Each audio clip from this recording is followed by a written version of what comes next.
kelas kita ni menyambung bacaan kita pada kitab Talbis Iblis. Alhamdulillah, malam ni kita akan masuk ke dalam bab yang ke-11. Bab yang ke-11, talbis iblis terhadap orang taat dengan sesuatu yang menyerupai karamah. Okey. Talbis iblis ala al-mutadayyinina bima yushbihul karamat. Iblis menipu orang taat dengan sesuatu yang menyerupai karamah. Cerita karamah ni apa? Nanti kita sebut. Jumpa belakang bab tu. Bab yang ke-11. Ada? Hak buku sama dengan cetakan saya ni tak ada masalah lah. Hak cetakan lain kena cari sikit. Bab yang ke-11. Hafal lagi tak ada masalah.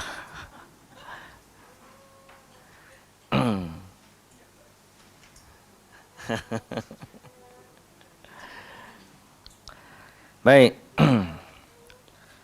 Kita sambung Pada bab sebelumnya kami telah menjelaskan bahawa iblis mampu menguasai manusia sesuai dengan kadar keilmuan manusia itu sendiri. Makin sedikitnya ilmu seseorang, maka makin besar peluang iblis menguasai dirinya. Betul lah kan? Makin tak ada ilmu, makin besar peluang iblis untuk tipu. Pasal apa? Sebab dia tak tahu.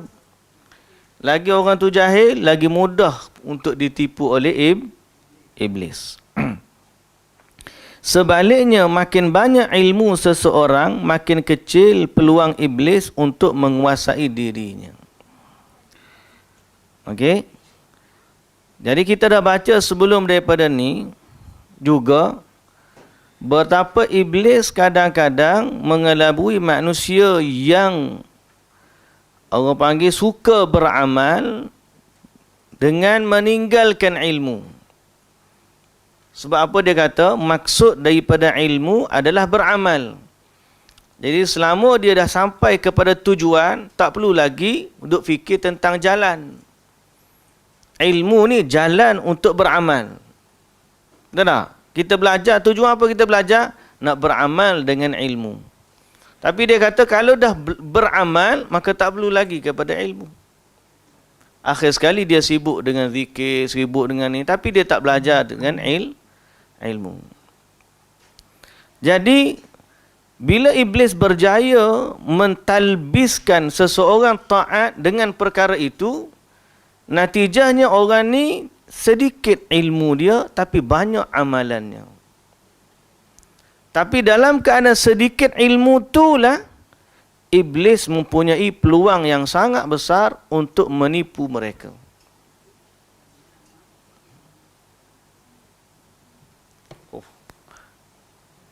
Jazakallah khair. Baik. Beberapa manusia melihat cahaya atau sinar di langit. Apabila itu terjadi pada bulan Ramadan, dia mengatakan, aku dapat atau aku melihat malam Lailatul Qadar. Kalau bukan pada bulan Ramadan, dia kata pintu-pintu langit dibukakan untukku. Terkadang apa yang seseorang cari dapat dia peroleh. Sampai-sampai orang ini mengira hal itu sebagai karamah. Padahal mungkin yang demikian merupakan satu kebetulan, satu ujian, bahkan tipu daya iblis. Sungguh orang yang berakal tidak merasa tenang terhadap hal-hal demikian, sekalipun benar-benar karamah. Dinukil dari Malik bin Dinar dan Habib bin Al-Ajami bahawasanya keduanya berkata, syaitan mempermainkan para qari seperti anak-anak bermain buah jauz. Jadi budak-budak dok main, orang panggil macam kita guli lah. Baling situ, baling sana. Maka syaitan ni mempermainkan para qari, dia kata, seperti mana budak-budak dok main. Sebelum kita baca cerita tentang kisah aneh tentang karamah, saya nak dahulukan malam ni kuliah kita dengan mukaddimah apakah itu karamah dan apa manhaj sebenar para ulama ahli sunnah berkaitan dengan karamah. Baik, karamah ni apa dia? Karamah ni benda-benda yang pelik. Benda yang berlaku di luar daripada adat kebiasaan. Asal daripada kalimah karim atau karam. Disebut sebagai kemuliaan. Karim tu kemuliaan kan? Maka benda pelik tu dianggap satu kemuliaan yang Allah bagi kepada orang soleh. Dia lebih kurang macam mukjizat kepada Nabi, tapi kita tak bagi mukjizat kerana mukjizat ni hanya berlaku pada Nabi. Tapi dipanggil sebagai karamah. Okey, dipanggil sebagai karamah. Perkara-perkara istimewa yang Allah Subhanahu Wa Taala kurniakan kepada hamba-hambanya. Dan biasanya karamah dikaitkan dengan wali. Orang-orang saleh, okey, dan dianggap bila berlaku karamah maka mereka dianggap wali. Karena itu satu fitnah berlaku, iaitu apabila orang mula menilai wali-wali dengan karamah yang berlaku. Okey, orang menilai wali dengan karamah yang berlaku. Sedangkan di sisi para ulama, untuk menilai seorang wali bukan dikira dengan karamah. Ada je orang wali, orang yang saleh tidak memiliki karamah. Dan ada juga orang yang saleh memiliki karamah. Itulah yang disebut oleh Al-Imam Syafi'i rahimahullah. Sekiranya kamu melihat ada orang tu terbang di langit. Kalau mau tengok orang itu terbang di langit sekalipun, maka janganlah kamu cepat-cepat untuk mengatakan dia ni seorang wali, sehinggalah kamu membandingkan dia dengan Al-Quran dan juga As-Sunnah. Baru kita tahu dia ni betul ataupun tidak. Jadi kita akan baca apa yang disebut oleh sebahagian ulama berkaitan dengan karamah. Jadi di sisi ahli sunnah, di sisi ahli sunnah, wali ni ialah orang yang taat kepada Allah dan juga Rasul, yang berada di atas manhaj ahli sunnah wal jamaah. Mereka menghimpunkan ilmu, ma'rifah, islah dan juga taqwa. Mereka orang berilmu, mereka memiliki ma'rifah pengetahuan, mereka mengislahkan, memperbaiki diri, dan mereka orang yang takut kepada Allah Subhanahu wa Ta'ala. Itu ciri-ciri dia. Okay? Jadi mesti dibandingkan dengan Al-Quran dan juga As-Sunnah. Sehingga Al-Imam Syafi'i, dia kata apa? Lau ra'aitum rajulan yatiru fil hawa aw yamshi 'alal ma' la taqbalu minhu da'wal wilayah hatta ta'radu a'malahu 'alal kitabi was sunnah. Apabila kamu melihat, kalau kamu melihat seorang lelaki terbang di udara atau berjalan di atas air, janganlah kamu katakan atau jangan kamu terima dakwal wilayah, dakwaan kewalian. Oh, dia ni wali ni pasal dia boleh terbang di udara. Dia ni wali ni pasal dia boleh berjalan di atas air. Kita suka dengar cerita pelik. Bila dapat benda pelik, kita kata dia wali. Imam Syafi'i kata, kalau kamu tengok orang terbang di udara atau berjalan di atas air, jangan kamu terima dakwaan kewalian itu sehingga kamu bandingkan amalan si fulan itu dengan Quran dan juga sunnah. Itu kata Al-Imam Syafi'i. Bal qad la tudhiru tilkal umur ala aidi kathirin min awliya'ir rahman li'annaha laysat min sun'il awliya. Bahkan boleh jadi perkara-perkara pelik itu kebanyakannya tidak berlaku kepada para wali-wali Allah, kerana mereka bukan memiliki karamah itu.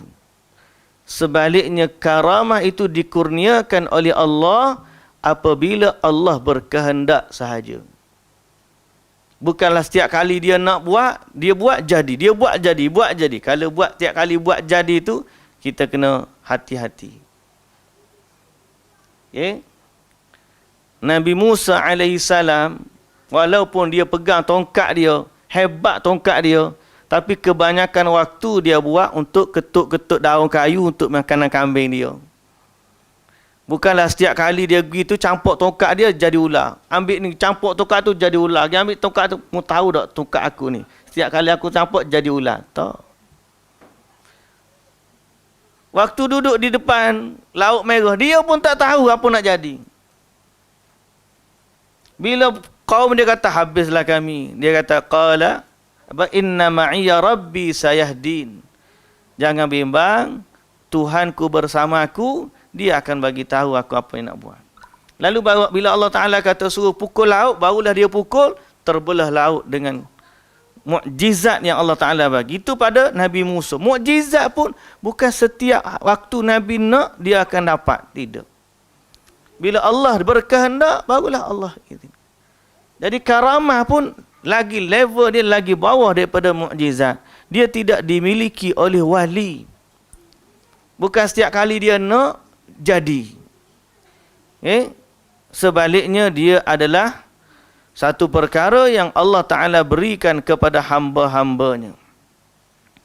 Wa bil jumlah fa inna man ruziqal fiqhu fid din yudriku tamaman anna babal wilayah awsa'u mimma yadhunnu kathirun minal awam. Secara jumlahnya, secara umum, siapa yang faham tentang agama ini, dia akan tahu sebenar-benarnya bahawa bab kewalian ini lebih luas daripada apa yang difahami oleh orang awam. Orang awam bila tengok wali, mesti dia nak tengok benda apa pelik. Tengok orang gila tu, oh wali tu orang gila. Tak sembahyang pun dia boleh kata wali, pasal dia nak tengok benda pelik. Sedangkan di sisi kita, awliya ni, wali ni, orang yang taat. Sebab tu dalam Quran, Allah Subhanahu Wa Taala menamakan wali ni ada dua kategori. Memanglah Nabi SAW mengisbatkan dalam hadis, memang siapa yang memusuhi wali Allah, Allah isytiharkan dia dengan perang. Man ada li waliyan faqad adzantuhu bil harb. Kata Allah, siapa yang memusuhi waliku, maka aku isytiharkan perang. Tapi dalam ayat Quran juga Allah Subhanahu Wa Taala menyatakan tentang wujudnya wali-wali syaitan. Jadi sebab itu wali ni ada dua. Pertama wali Allah, yang kedua wali syaitan. Okey? Wali Allah ialah orang yang taat kepada Allah, mengikut perintah Allah di atas petunjuk daripada Allah. Wali syaitan pula orang yang mengikut petunjuk syaitan dan mengingkari apa yang diperintahkan oleh Allah. Baik. Jadi pertama disebut, kedua-dua ni mereka boleh memiliki perkara yang, maknanya kita kata wali ni secara umum orang yang bertakwa kepada Allah. Benda pelik tu satu juzuk saja daripada tanda-tanda kewalian. Tetapi yang pelik ni masih lagi belum pasti tanda kewalian, kerana benda pelik ni juga boleh berlaku kepada wali-wali syaitan. Sebab tu Imam Syafi'i kata ayat tadi.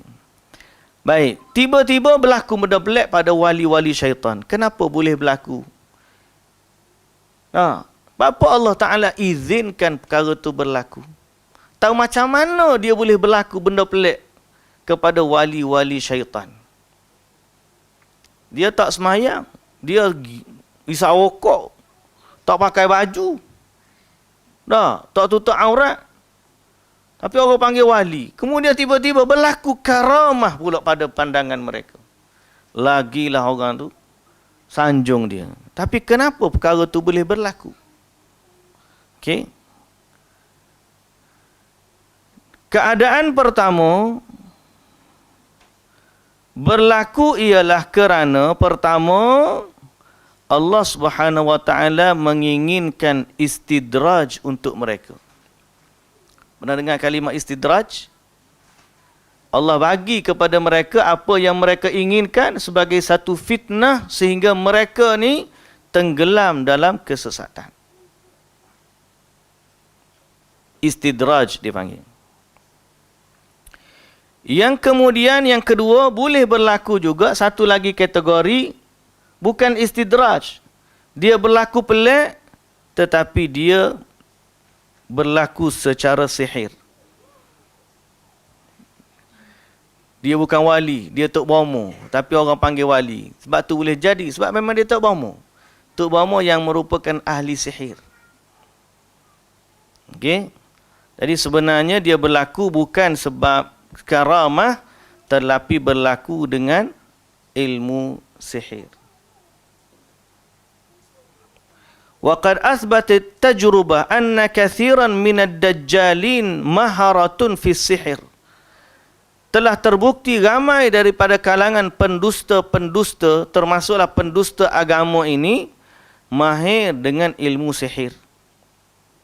Sebahagiannya menyihir mata-mata manusia sehingga dinampakkan mereka melakukan perkara-perkara pelik, perkara-perkara aneh sehingga menyebabkan manusia mengikuti mereka. Okay? Itu disebut dua sudut. Maknanya tak mustahil benda pelik boleh berlaku kepada pengikut-pengikut syaitan. Adapun karamah, kalau wali syaitan kita panggil benda pelik sebab dua perkara tadi.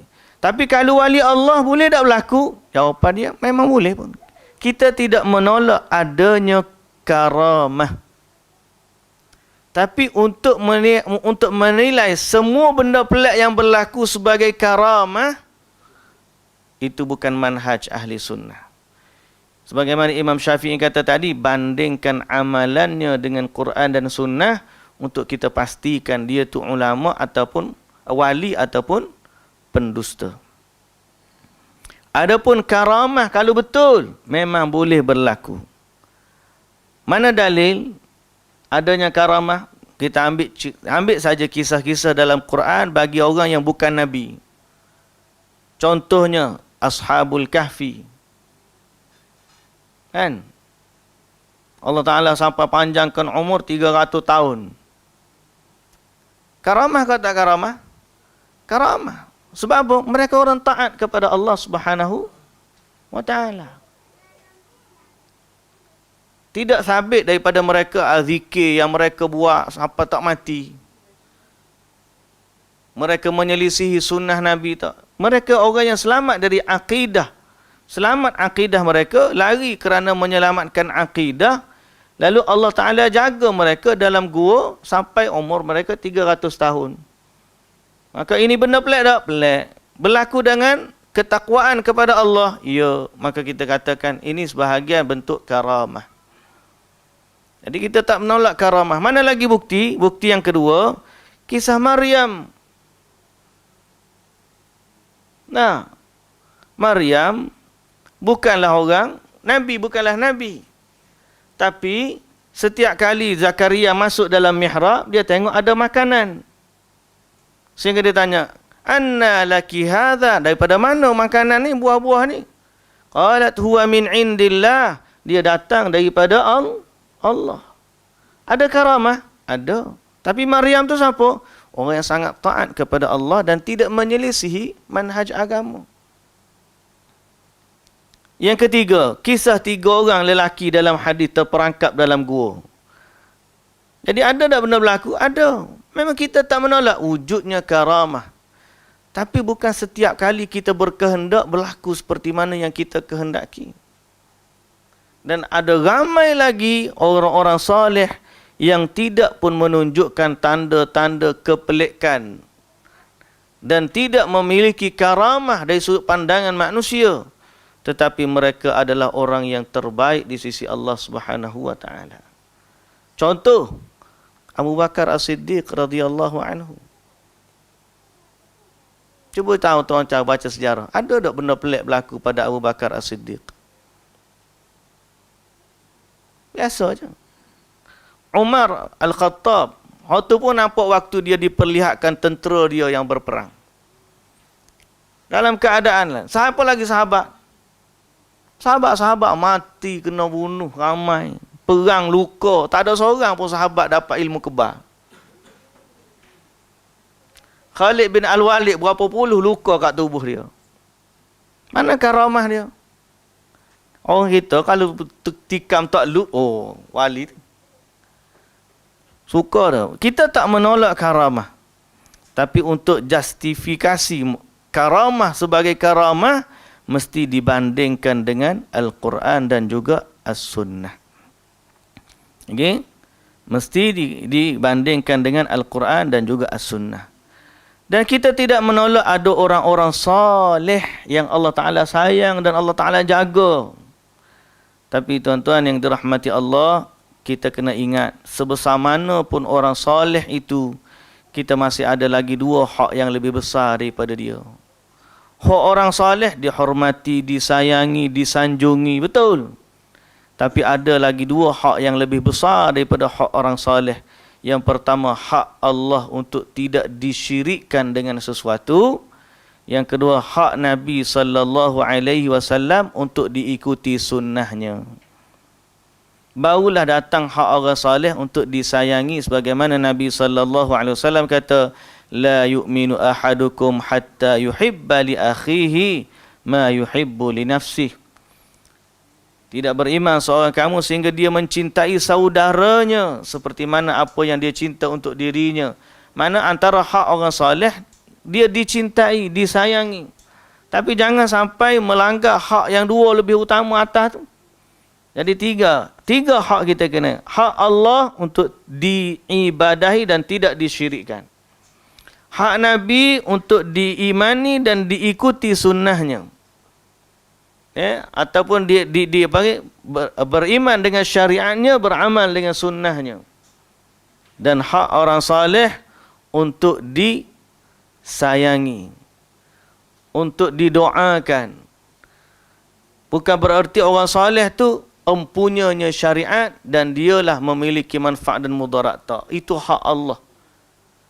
Sehingga orang-orang ni walaupun mereka saleh, tidak ada seorang pun sahabat menjadikan mereka tempat untuk berdoa setelah daripada mereka mati. Okay? Muslimin dan muslimat yang dirahmati Allah Subhanahu wa taala sekalian, maka itu secara ringkas yang kita boleh sebut tentang kemuliaan para ulama, para wali yang benar. Akan tetapi kena ingat, yang kita nak baca malam ni, tiba-tiba iblis dia mari tipu orang yang taat kepada Allah atau orang taat kepada Allah. Tapi dengan ilmu yang kurang, iblis pun mari memberikan sesuatu kepadanya yang kita sebut sebagai mungkin jalan sihir atau istidraj, sehingga akhirnya dia tertipu, dia rasa hak dia buat ni betul, padahal dia menyelisihi sunnah. Waktu kita ni payah, kumpulan ni payah kita nak tegur tau. Kita kata ni bukan sunnah. Kalau bukan sunnah, takkanlah tu hawi kelebihan dia macam ni. Dia akan kata gitu. Kita pergi merawat ruqyah syar'iyah. Baca, tugak baca. Tak sembuh-sembuh kawan tu. Mari geng dia ni sekali. Dengan serbannya, dengan tasbih mungkin besar. Siap tunjuk gambar tok guru dia. Tunjuk gitu ya. Gelepar terus syaitan. Dia pun kata apa? Mengaji sunnah, buat tak jadi. Dia ni ngaji, tengok tu hawi ke dia. Sekali tunjuk gambar je, syaitan lagi. Benda tu, boleh saja berlaku bagi syaitan, tak mudah. Dan tidak payah untuk dia tipu manusia. Tujuan dia adalah untuk memesongkan manusia daripada orang-orang yang berpegang kepada as-sunnah. Okey? Kita kena tengok, hak tok guru dia tunjuk tu setara mana sebenarnya. Syaitan takut tu takut betul ke? Ataupun sebenarnya macam mana? Itu kena banding tu. Sama ada dia ikut Quran dan sunnah, memang syaitan takut sungguh lah. Tapi kalau dia tu buat benda yang menyelisih Quran dengan sunnah, maka sebenarnya itu adalah tipu daya iblis. Baik, kita nak baca lagi. Kembali kepada buku kita. Kisah aneh tentang karamah. Syaitan menyesatkan seorang yang lemah dari kalangan zuhud dengan menampakkan sesuatu yang seperti karamah pada dirinya, sehingga dia berani mengaku sebagai nabi.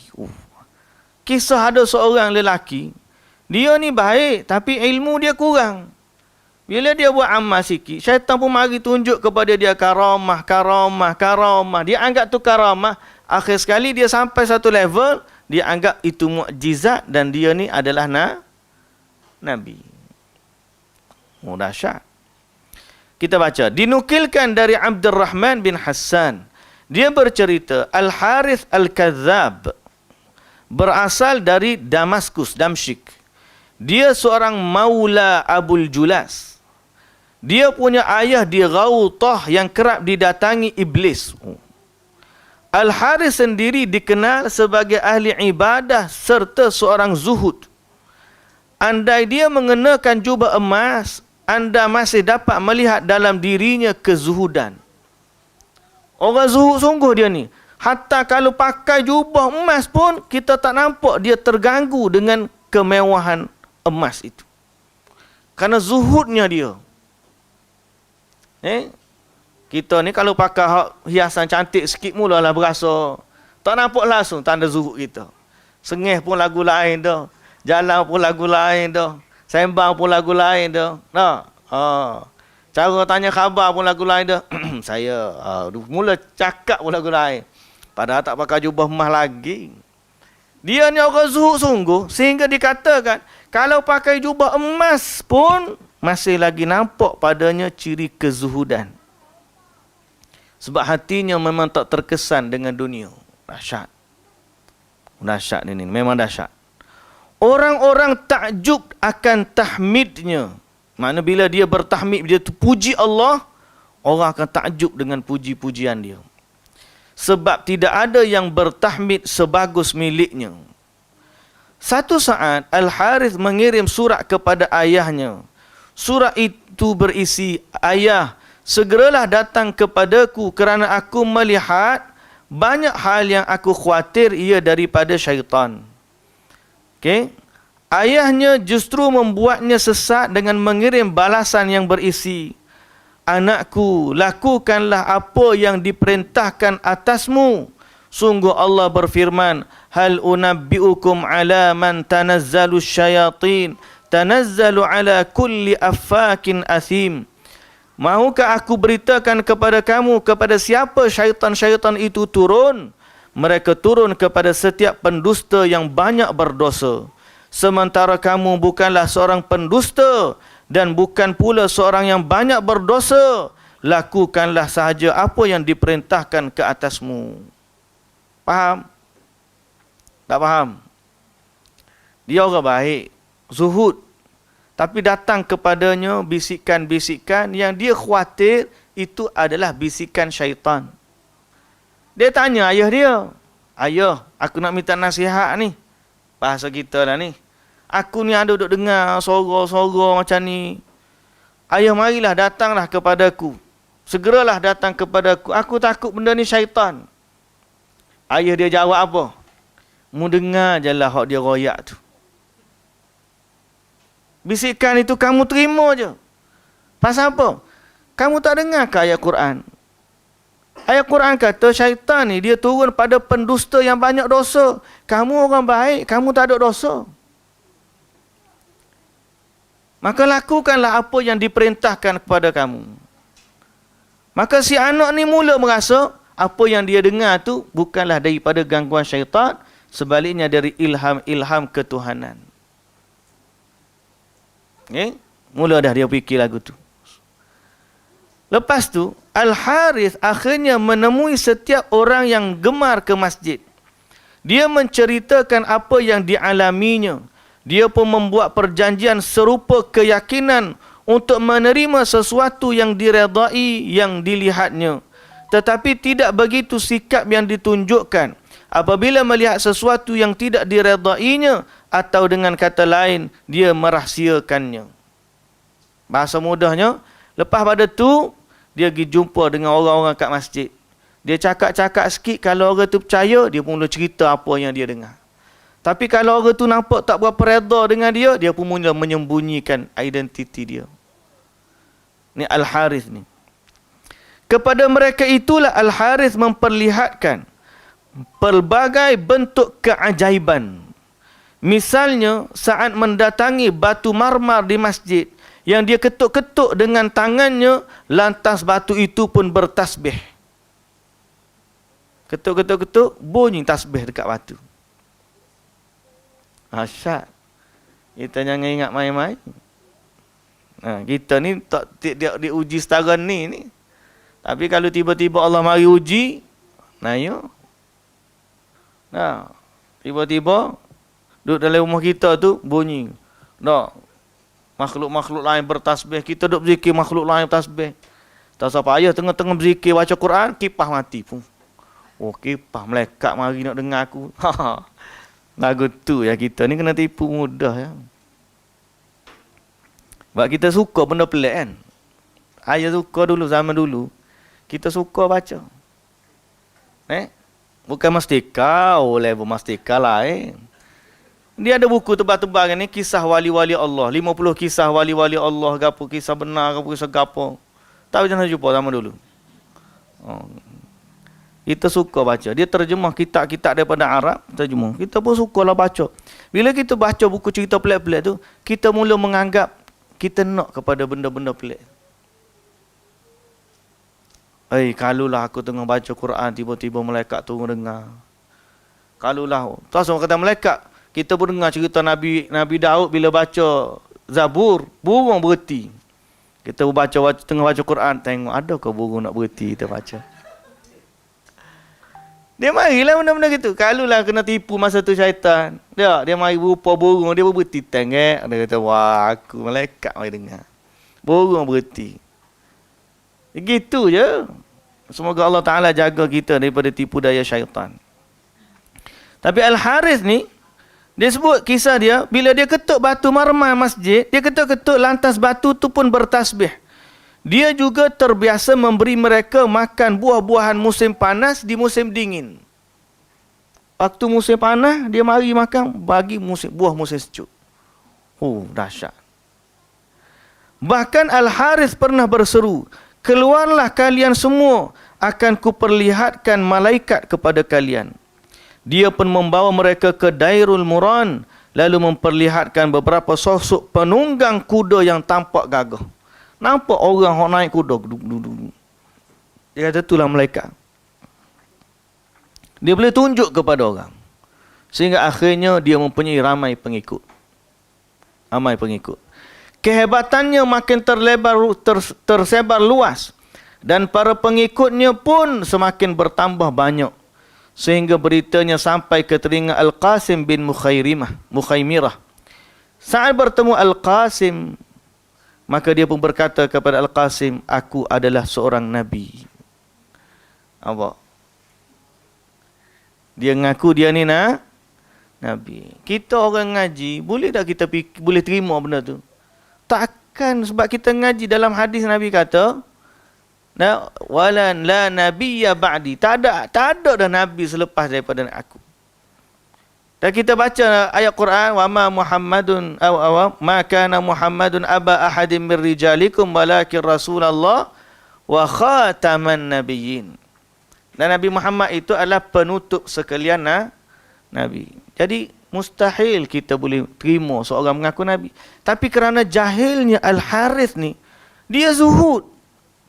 Tapi kerana dia jahil, bila datang kepadanya perkara-perkara yang pelik-pelik begitu, sampai ketuk ni, bunyi batu bertasbih. Sampai dia boleh tunjuk, nampak malaikat lalu, pada pandangan dia itu malaikat lah. Sehingga akhirnya dia mengaku dia adalah nabi. Jahilnya dia. Kalau orang mengaji basic ni, kalau kita lah, untuk mengaku, untuk kenal Nabi Muhammad ni Nabi akhir zaman, benda basic bagi orang ngaji lah. Semacam Kahar, Rasul Melayu tu, boleh ngaku jadi Rasul. Kita kata, macam mana dia boleh ngaku jadi Rasul? Tak fikir langsung. Tapi itulah level orang yang syaitan boleh tipu. Dan pengikut-pengikut dia pun mengaku, oh, Kahar pula janji jamin syurga. Dia kata, kita dah jamin dah syurga. Kita dah dijamin syurga, awak ada dijamin syurga. Awak tak ada kan? Kita ada. Pengikut dia kata, hai, saya dengar. Siapa makcik tu? Betul. Kena tipu lagu tu je. Kerana apa? Kerana jahil. Sebab tu kita kena belajar. Jangan mudah ditipu. Belajar akidah asas, akidah agama yang benar menurut Al-Quran dan juga As-Sunnah. Jadi bila Al-Qasim dengar lagu tu, mulalah kata, Al-Qasim kata, kamu berdusta wahai musuh Allah. Abu Idris selalu berkata kepada Al-Qasim, buruk sekali tanggapanmu. Mengapa engkau tidak bersikap lunak terhadap Al-Harith sehingga dapat menangkapnya? Sekarang dia pasti sudah melarikan diri. Abu Idris segera berdiri dan meninggalkan majlis ini. Dia menemui Khalifah Abdul Malik, lalu menyampaikan tentang dialog tersebut. Abdul Malik kemudian mengirim pasukan dengan misi mengejar dan menangkap Al-Harith, namun mereka tidak berhasil. Abdul Malik bergerak sehingga sampai di Unaibirah. Abdul Malik sendiri menyaksikan majoriti pasukannya mengetahui pemikiran Al-Harith. Al-Harith melarikan diri sampai ke Baitul Maqdis dan bersembunyi di sana. Pengikutnya turut mencari siapa pun yang boleh mempertemukan mereka dengannya. Satu ketika seorang lelaki dari Basrah yang tiba di Baitul Maqdis, dia diperintahkan agar menemui Al-Harith. Sesudah bertemu, Al-Harith bertahmid dan mengkhabarkan mengenai dirinya kepada lelaki itu. Al-Harith mengaku sebagai seorang nabi yang diutus. Mendengar pengakuan tersebut, lelaki asal Basrah itu mengucap, kata-katamu sungguh bagus, tapi aku perlu waktu untuk berfikir. Al-Harith menyahut, silakan, manfaatkanlah waktumu, fikirkan sahaja dahulu. Orang Basrah itu keluar. Beberapa waktu kemudian dia kembali dan menanggapi perkataan Al-Harith. Maka dia berkata, kata-katamu sungguh bagus dan mengena di dalam hatiku. Aku beriman kepadamu dan aku meyakini bahawa inilah agama yang lurus. Selanjutnya Al-Harith pun memerintahkan agar orang Basrah itu tidak dihalangi saat ingin bertemu dengannya. Kerana itu dia leluasa untuk menemui sang Nabi, bahkan mengetahui tempat keluar masuk pribadinya dan ke mana Al-Harith akan berlari ke dalam keadaan darurat. Ya, kini dia menjadi orang yang paling tahu tentang Al-Harith. Satu hari orang Basrah itu berkata kepada Al-Harith, izinkan aku pergi bermusafir. Orang tu kata, mau bermusafir ke mana? Dia kata, ke Basrah. Sebagai orang pertama yang menyeru untukmu di sana. Dia kata, aku nak minta, aku nak balik Basrah, aku nak ajak orang beriman kepada kamu. Al-Harith kemudian memberikan izin kepadanya untuk berdakwah. Akhirnya setiba di Basrah, lelaki itu memiliki kesempatan bertemu dengan Khalifah Abdul Malik yang diketahui tengah berada di Unaibirah. Manakala mendekati khemah Abdul Malik, lelaki tadi meneriakkan, Aku mau menyampaikan nasihat, aku mau menyampaikan nasihat. Nasihat apakah yang anda ingin sampaikan? Tanya seorang prajurit. Nasihat untuk Amirul Mukminin. Sang khalifah mengizinkan masuk. Para prajurit pun lantas mempersilakan orang Basrah itu masuk. Dia masuk menemui Abdul Malik yang tengah didampingi sejumlah orang kepercayaannya. Dia kata, aku mau menyampaikan nasihat. Nasihat apa? Kata Abdul Malik. Biarkan aku berbicara empat mata dengan engkau tanpa seorang pun di dekatmu, pintanya sebagai syarat. Khalifah Abdul Malik lantas memerintahkan semua yang ada di dalam khemah itu untuk keluar dari situ. Setelah itu dia menyeru kepada lelaki ini, mendekatlah kemari. Orang yang berasal dari Basrah itu mendekat, sedang posisi Abdul Malik berada di atas singgasananya. Apa khabar? Tanya Abdul Malik. Ni? Apa khabar apa? Al-Harith, kata orang lelaki. Jawabnya lirih namun tegas. Ketika mendengar orang Basrah itu menyebut nama Al-Harith, Abdul Malik langsung turun dari singgasananya menuju ke tanah tempat si pelapor berdiri. Di mana dia? Tanya Abdul Malik.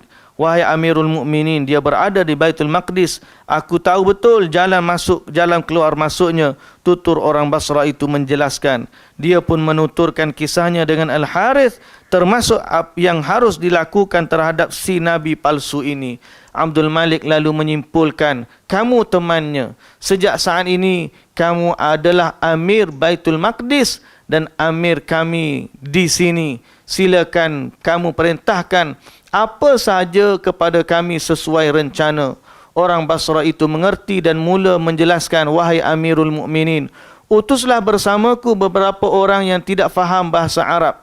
Abdul Malik kemudian mengirimkan 40 orang dari Farghanah. Abdul Malik memerintahkan, pergilah bersama orang ini. Apa saja yang dia perintahkan kepada kalian, patuhilah. Abdul Malik juga mengirimkan surat kepada pemimpin Baitul Maqdis yang berisi pernyataan, si fulan adalah amirmu, sehingga dia keluar, taatilah perintahnya. Begitu tiba di Baitul Maqdis, orang Basrah tersebut diam-diam menyerahkan surat khalifah tadi kepada amir di sana. Sang amir pun berkata, silakan anda perintahkan apa saja kepadaku. Orang Basrah ini berkata, kumpulkan seluruh lilin yang ada di negeri ini. Lalu serahkan setiap lilin kepada satu orang.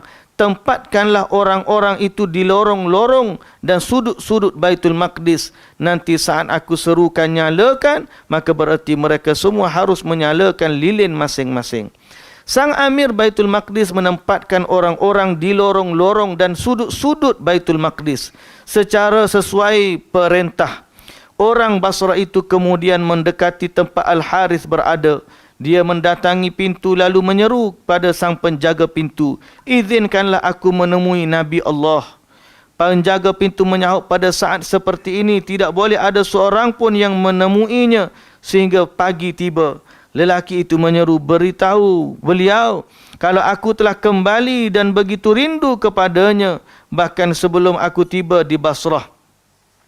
Si ajudan pun masuk dan menyampaikan perkataan orang Basrah tersebut kepada Al-Harith. Maka Al-Harith memerintahkannya agar membuka pintu. Lalu orang Basrah itu berseru kepada orang-orang, nyalakan lilin. Seluruh lilin kemudian dinyalakan sehingga suasana malam menjadi terang benderang seperti di siang hari. Selanjutnya orang Basrah itu berpesan, siapa saja yang melintas di depan kalian, tangkaplah dia. Ingat, siapa pun orangnya harus diamankan.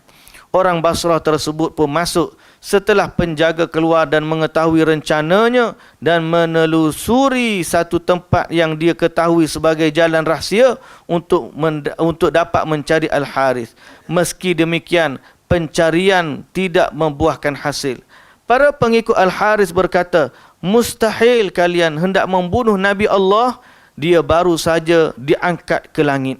Pencarian Al-Harith pada sebuah celah yang dipersiapkan sebagai terowongan dilakukan oleh orang Basrah itu. Lantas dia memasukkan tangannya ke dalam terowong sempit ini dan tangannya menyentuh baju yang dikenakan Al-Harith. Dia segera menarik Al-Harith sehingga membawanya keluar.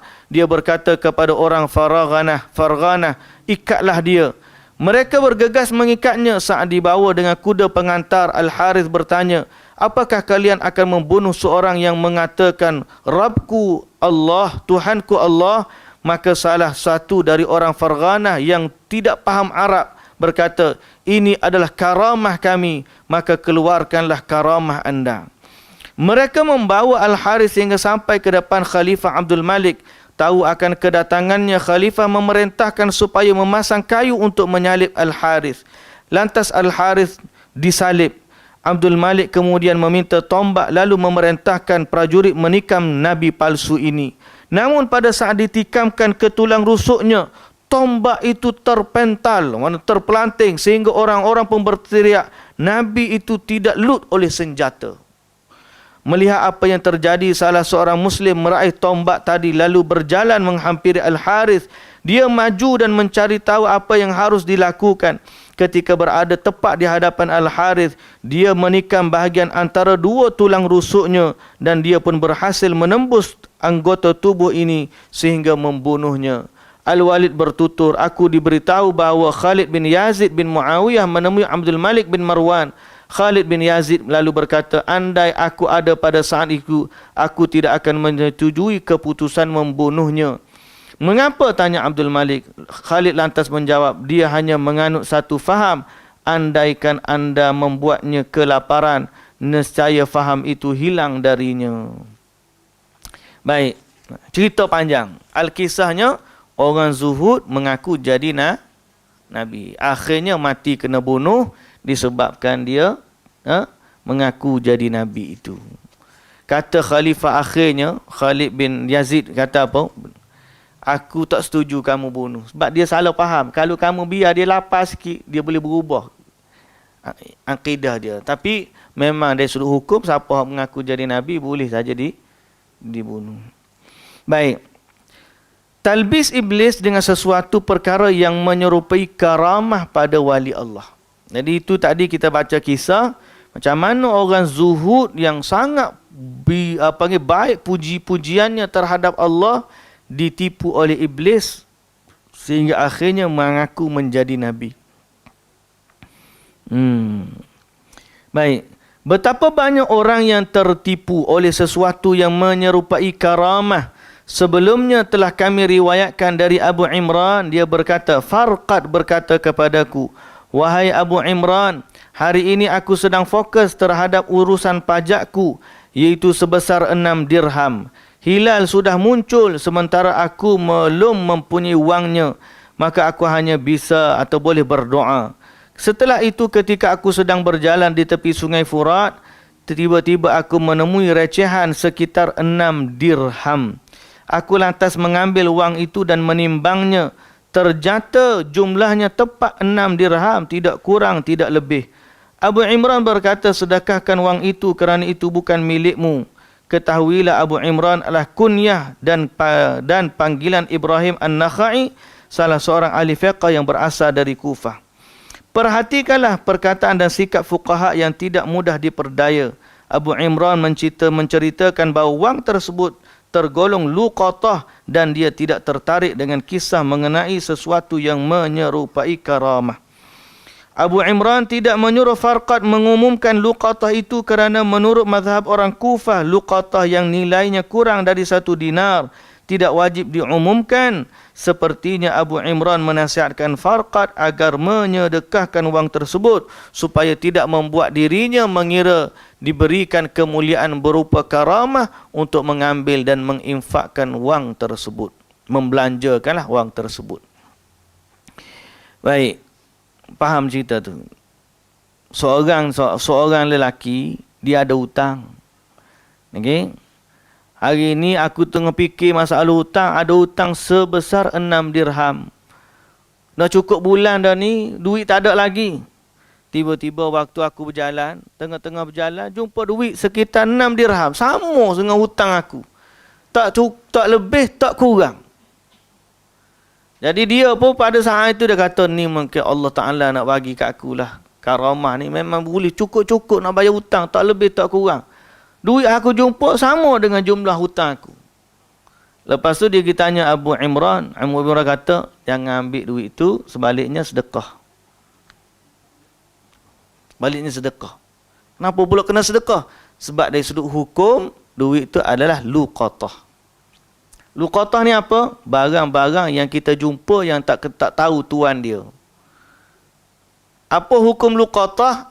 Hukum luqatah dia kena iklan sampai jumpa tuan. Setelah beberapa waktu, setahun tak ada tuan, barulah boleh diambil oleh fulan yang menemuinya. Tapi pada mazhab ahli Kufah, yang kena iklan ni yang bernilai 1 dinar ke atas. Bawah daripada 1 dinar, tak perlu iklan, tapi ambil sedekah saja. Jadi oleh kerana dia ni, dia takut orang yang jumpa tu tertipu. Dia anggap ini adalah karamah. Dia kata, mu ambil, jangan belanja duit ini, sedekahkan, infak tempat lain, jangan guna buat bayar hutang lah. Supaya apa? Supaya dia tak nak anggap bahawa ini adalah karamah. Dia takut tertipu dengan sebab tu. Ya? Kadang-kadang benda-benda banyak Tuhan hawi keselamatan kepada kita, betul. Tapi kadang-kadang kita ditipu. Oh, mu ni hebat lah. Berapa kali dah nak berlaku kecelakaan, tapi tak berlaku sebab itulah Allah jaga kamu ni. Dia pun mula rasa, aku ni Tuhan jaga. Lama-lama dia tak sembahyang berjamaah pun Tuhan jaga. Dia buat benda maksiat pun tak apa, Tuhan jaga. Akhir sekali dia tenggelam dalam panggil keasyikan terhadap karamah dia sendiri. Dari Ibrahim Al-Khurasani dia bertutur, satu saat tatkala hendak berwudu, tanpa diduga aku menemukan bejana dari mutiara yang berisi air dan siwak dari perak. Ujung siwak ini lebih halus dari sutera. Aku kemudian bersiwak dengannya dan berwudu dengan air itu. Setelah selesai kedua barang itu aku tinggalkan.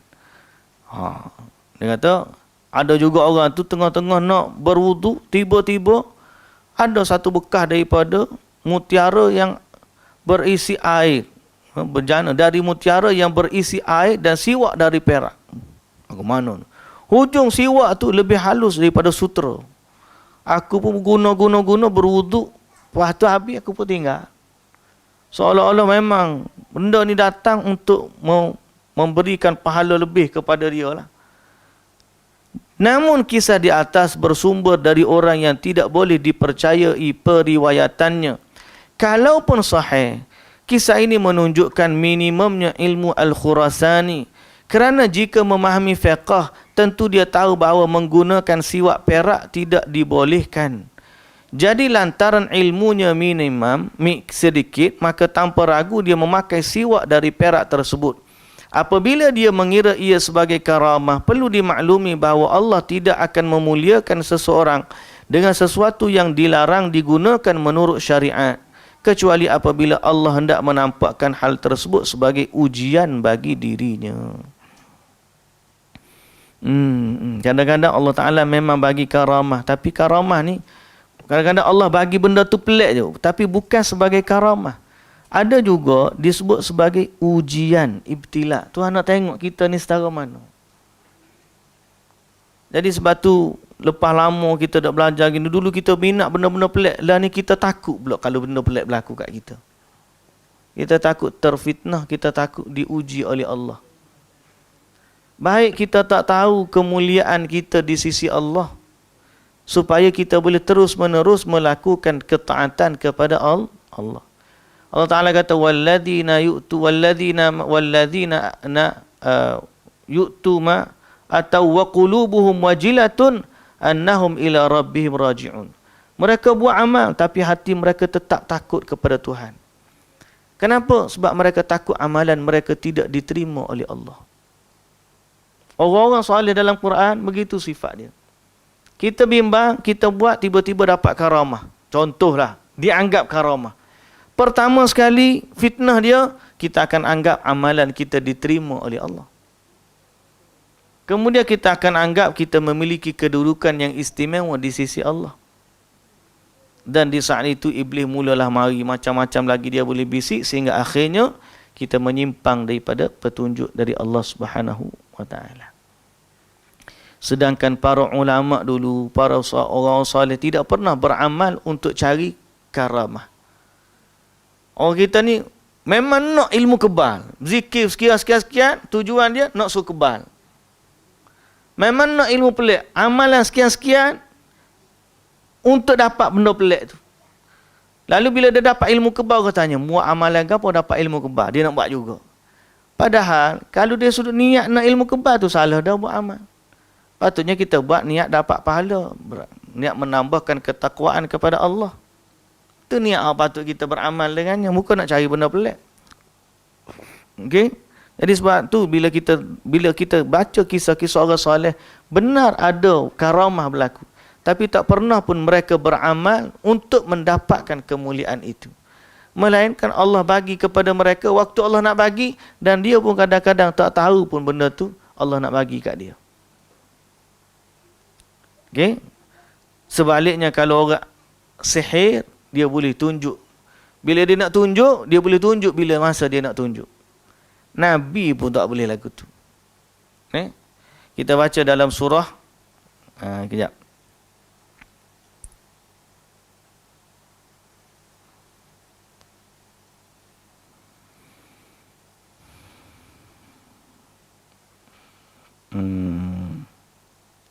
Mana ada ayat dia? Ya.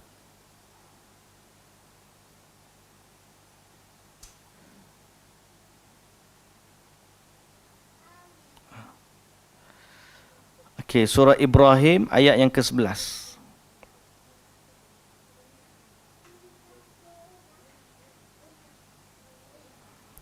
Ayat ke-10 dan ke-11 Ayat ke-10 dan 11 surah Ibrahim. Ni cerita Nabi ni bila diminta mukjizat. Cerita Nabi bila diminta mukjizat. Bandingkan dengan cerita wali, hak level dia sepatutnya lebih rendah. Allah Subhanahu wa taala sebut, qalat rusuluhum afillahi syakkun fatiris samawati wal ard yad'uukum liyaghfira lakum min dhunubikum wa yuakhirakum ila ajalin musamma qalu in antum illa basharum mithluna turiduna an tasudduna amma kana ya'budu abauna fa'tuna bisultanin mubin. Maksud dia, rasul-rasul mereka bertanya, patutkah berlaku sebarang keraguan tentang wujudnya Allah yang menciptakan langit dan bumi? Ia menyeru kamu beriman kerana hendak membersihkan dan melepaskan kamu dari dosa-dosa kamu dan memberi tempoh kepada kamu sehingga suatu masa yang tertentu. Mereka menjawab, kaum dia jawab, kamu ni manusia sama seperti kami je. Dan kamu bertujuan hendak menyekat kami dari menyembah apa yang telah disembah oleh nenek moyang kami. Lalu mereka minta dengan nabi-nabi itu, oleh itu bawalah kepada kami satu bukti yang jelas nyata. Mana kaum ni minta bukti kenabian daripada Rasul. Ini ayat ni. Okay? Faham? Apa jawab Rasul? Tengok ayat 11. Qalat lahum rusuluhum. Berkatalah rasul-rasul mereka. In nahnu illa basyarum mithlukum. Kami ini tidak lain hanyalah manusia seperti kamu juga. Tetapi Allah melimpahkan kurnianya kepada kami yang dikehendaki kepada kehendakinya dari hamba-hambanya. Dan di sini titik fokus kita, point yang kita nak sebut. Dan kami tiadalah berkuasa mendatangkan atau membawa kamu sebarang bukti, yakni mukjizat, melainkan dengan izin Allah. Nabi nak tunjuk mukjizat, waktu kaum dia minta, Nabi jawab apa? Kaum dia jawab apa? Kami tak boleh nak tunjuk melainkan apa yang Allah izin. Mana mereka sendiri tidak memiliki mukjizat tersebut. Bila kaum Quraisy minta dengan Nabi Muhammad tukar Bukit Safa jadi emas, Nabi minta dengan Allah, ya Allah, boleh tak tukar Bukit Safa jadi emas? Jibril kata boleh, Allah Ta'ala boleh, tapi dengan syarat, kalau kaum kamu tidak beriman juga selepas Allah tukar Bukit Safa jadi emas, maka Allah akan timpakan kepada mereka satu azab yang tidak pernah Allah timpakan kepada umat sebelum ini. Lepas daripada tu Nabi Muhammad sallallahu alaihi wasallam tarik balik, kata tak apalah, biarlah aku cuba lagi untuk ajak mereka kembali kepada agama Allah Subhanahu wa taala. Maknanya Nabi bukan Nabi yang berkuasa memberikannya. Nabi minta dengan Allah. Kalau Allah izin, ya. Kalau Allah tak izin, tak. Dan kaum-kaum lain bila minta dengan nabi-nabi mereka, nabi mereka jawab, kami ni orang macam kamu je. Tidak berkuasa mendatangkan mukjizat melainkan dengan izin Allah.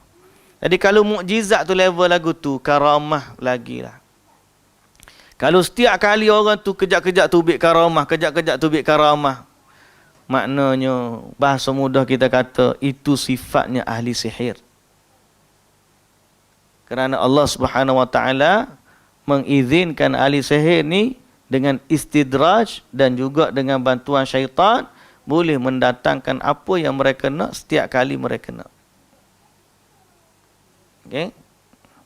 Adapun karamah boleh berlaku tapi tak senantiasa berlaku. Kadang-kadang Allah Ta'ala datangkan, kadang-kadang Allah Ta'ala tak bagi. Baik.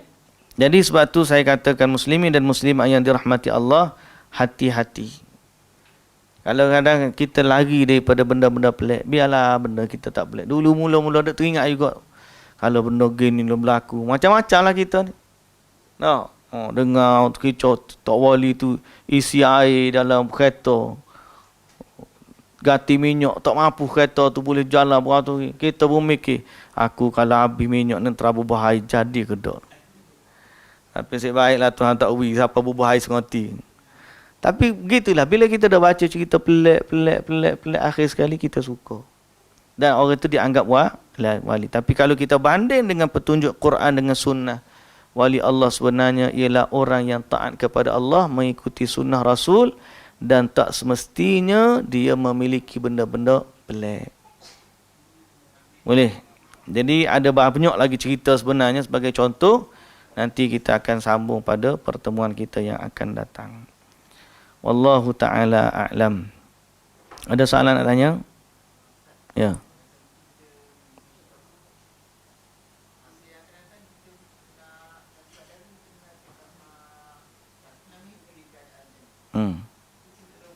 Kita pun kata, aku nampak dah lah benda ni dalam mimpi dulu.